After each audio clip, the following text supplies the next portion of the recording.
Hi, Vicky. How are you? And thank you so much for joining us today. It's a pleasure to have you on. Very good, Raj. Thank you so much for having me on your show. I just want to first congratulate you for Dasera. So happy Dasera to you. Happy And Dussehra to you too. also congratulations on the launch of course, Sardar Udham, which is coming out tomorrow. Super exciting. How excited are you? Very. It feels like I'm running the last lap of the race, and the finish line is just there. So very excited to touch the finish line. Yeah, as a versatile artist, and I just want to jump straight into it. Why has it taken so long to bring such a character on screen? And it's a historical figure who is coming into a real life. How do you feel about that? But why has it taken so long? There have been movies that are made on Sardar Udham Singh before. One was in the 70s, I think it was called Jallianwala Bagh. And then there was one, I think, in 99, which was Sardar Udham, which was Shaheed-e-Azam, which was where Sardar Udham Singh ji was played by Raj Babbar ji.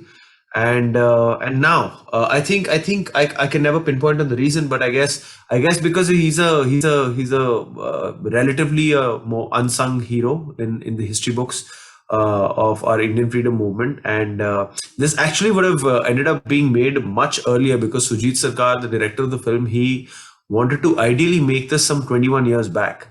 But he couldn't at that time because when he came from Delhi to Bombay, he was relatively new. He had some, like, in terms of resources to make this film, he was having a tight hand. And also at the same time, there were some half a dozen films being made on Bhagat Singh. So he kind of parked it for the time being. And then I guess when the time is right, time is right. And it's important that we just, whenever the time comes, we tell tell the audiences the stories of our unsung heroes. Of course. And as a you're a very great actor. All of your films have been great. They've had great responses. How hard was it to play a freedom fighter's role? Because obviously it's so much responsibility on your shoulders as well. बहुत सारियां उम्मीदां होंदियां ने. Sorry, I've switched to Punjabi, but I know you Can we can switch speak. to Punjabi through the entirety of the interview? ਆਪਾਂ Yes, ਆਪਾਂ ਪੰਜਾਬੀ 'ਚ ਗੱਲ ਕਰ ਸਕਦੇ ਪੰਜਾਬੀ ਦੇ ਵਿੱਚ ਵੀ ਗੱਲ ਕਰ ਸਕਦੇ. ਮੈਨੂੰ ਪਤਾ ਤੁਹਾਡੀ ਪੰਜਾਬੀ ਬਹੁਤ ਹੀ ਵਧੀਆ ਹੈ. ਹਾਂ ਹਾਂਜੀ ਆਪਾਂ ਘਰ ਪੰਜਾਬੀ ਬੋਲੀ ਦੀ Yeah, so ਕਿਉਂ ਕਿੰਨਾ ਹਾਰਡ ਸੀਗਾ ਇਹੋ ਜਿਹਾ ਰੋਲ ਪਲੇ ਕਰਨਾ ਕਿਉਂਕਿ ਬਹੁਤ ਸਾਰੀ ਰਿਸਪੌਂਸਿਬਿਲਟੀਆਂ ਬਹੁਤ ਸਾਰੀਆਂ ਜ਼ਿੰਮੇਵਾਰੀਆਂ ਹੁੰਦੀਆਂ ਨੇ ਇਦਾਂ ਦੇ ਜੀ ਕਿਰਦਾਰ ਨੂੰ ਨਿਭਾਉਣਾ ਸੋ ਕਿਵੇਂ ਦਾ ਸੀਗਾ ਐਕਸਪੀਰੀਅੰਸ ਬਹੁਤ ਇੱਕ ਤਾਂ ਮੇਜਰ ਜਿਹੜੀ ਸੈਂਸ ਆਫ ਰਿਸਪੌਂਸਿਬਿਲਿਟੀ ਤੁਹਾਡੇ ਤੇ ਆ ਜਾਂਦੀ ਕਿ ਯਾਰ ਬਹੁਤਾਂ ਨੂੰ ਨਾ ਇਹ ਕਹਾਣੀ ਪਤਾ ਨਹੀਂ ਆ ਪੰਜਾਬ ਤੋਂ ਬਾਹਰ ਖਾਸ ਕਰ ਬਹੁਤਾਂ ਨੂੰ ਤਾਂ ਪਤਾ ਵੀ ਨਹੀਂ ਹੋਣਾ ਸਰਦਾਰ ਉਦਮ ਸਿੰਘ ਇਹ ਨਾਂ ਪਹਿਲੀ ਵਾਰੀ ਸੁਣਿਆ ਹੋਣਾ ਹਮ ਤਾਂ ਉਹਨਾਂ ਨੂੰ ਜਦੋਂ ਤੁਸੀਂ ਇਹ ਕਹਾਣੀ ਦੱਸਣ ਜਾ ਰਹੇ ਹੋ ਇੱਕ ਫਿਲਮ 'ਚ ਜੇ ਉਹਨਾਂ ਨੂੰ ਇਹ ਫਿਲਮ ਪਸੰਦ ਆਉਂਦੀ ਆ ਉਹ ਕਨੈਕਟ ਕਰਦੇ ਆ ਤਾਂ they will remember his story and his face by this film.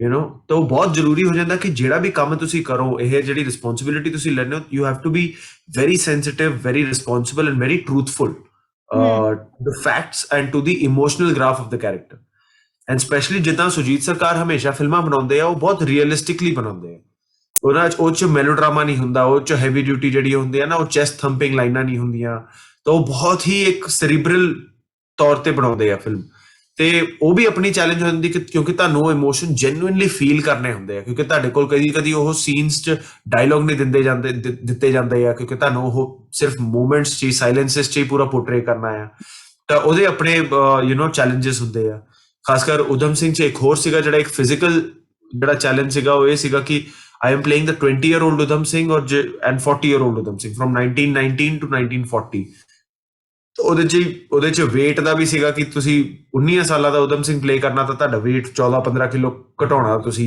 ਫਿਰ ਮਹੀਨੇ ਦੇ ਅੰਦਰ ਅੰਦਰ you have to come back to the plus 15 kilos ਸੋ ਉਹ ਵੀ ਫਿਜ਼ੀਕਲ ਚੈਲੰਜਸ ਸੀਗੇ ਪਰ ਓਵਰਆਲ ਤੁਹਾਡੀ ਇੱਕ ਮਤਲਬ ਉਹ ਹੋ ਜਾਂਦਾ ਕਿ ਤੁਹਾਨੂੰ ਇਹ ਸੀਰੀਅਸਲੀ ਮਤਲਬ ਬਹੁਤ ਹੀ ਮਿਹਨਤ ਨਾਲ ਔਰ ਬਹੁਤ ਹੀ ਟਰੂਥਫੁਲ ਤਰੀਕੇ ਨਾਲ ਤੁਹਾਨੂੰ ਇਹ ਫਿਲਮ ਨੂੰ ਸ਼ੂਟ ਕਰਨਾ ਪੈਣਾ ਤਾਂ ਉਹ ਜ਼ਿੰਮੇਵਾਰੀ ਤਾਂ ਬਿਲਕੁਲ ਹੁੰਦੀ ਹੈ ਜੀ ਇੱਕ ਤਾਂ ਜ਼ਿੰਮੇਵਾਰੀ ਆ ਜਾਂਦੀ ਹੈ ਵੀ ਰੋਲ ਕਿਵੇਂ ਦਾ ਤੁਸੀਂ ਨਿਭਾਉਣੇ ਆ ਬਟ ਇੱਕ ਨਾਲ ਦੀ ਨਾਲ ਜ਼ਿੰਮੇਵਾਰੀ ਹੁੰਦੀ ਹੈ ਫੈਕਟਸ ਦੀ ਸੋ ਕਿੰਨਾ ਪ੍ਰੈਪ ਕੀਤਾ ਤੁਸੀਂ ਇਸ ਫਿਲਮ ਦੇ ਲਈ how much time did you spend to actually create what you've created ਮੈਂ ਰਾਜ ਐਕਚੁਅਲੀ ਫਿਲਮ ਨਾਲ ਜਦੋਂ ਜੁੜਿਆ ਸੀਗਾ I think it was a couple of months before we started filming and ਮੇਰੇ ਲਈ ਫੋਰਚੂਨੇਟਲੀ ਕੀ ਹੋ ਗਿਆ ਕਿ ਸੁਜੀਤ ਸਰਕਾਰ ਜੀ ਇਹ ਜਿੱਦਾਂ ਮੈਂ ਕਿਹਾ ਕਿ 20 ਸਾਲ ਪਹਿਲਾਂ ਉਹ ਬਣਾਉਣਾ ਚਾਹੁੰਦੇ ਸੀ ਤੇ ਪਲੱਸ ਇਸ ਫਿਲਮ ਦੀ ਪ੍ਰੈਪ ਹੀ 4 ਸਾਲ ਤੋਂ ਚੱਲਦੀ ਪਈ ਸੀ ਕਿ ਕਿੱਥੇ ਸ਼ੂਟਿੰਗ ਕਰਨੀ ਆ, ਕਿੱਦਾਂ ਦੀ ਲੋਕੇਸ਼ਨਾਂ ਹੋਣੀ ਚਾਹੀਦੀਆਂ, ਆਰਕਾਈਵਲ ਫੁਟੇजेस, ਜਿੰਨਾ ਉਹ ਸਰਦਾਰ ਉਦਮ ਸਿੰਘ ਬਾਰੇ ਕਿਤਾਬਾਂ ਤੋਂ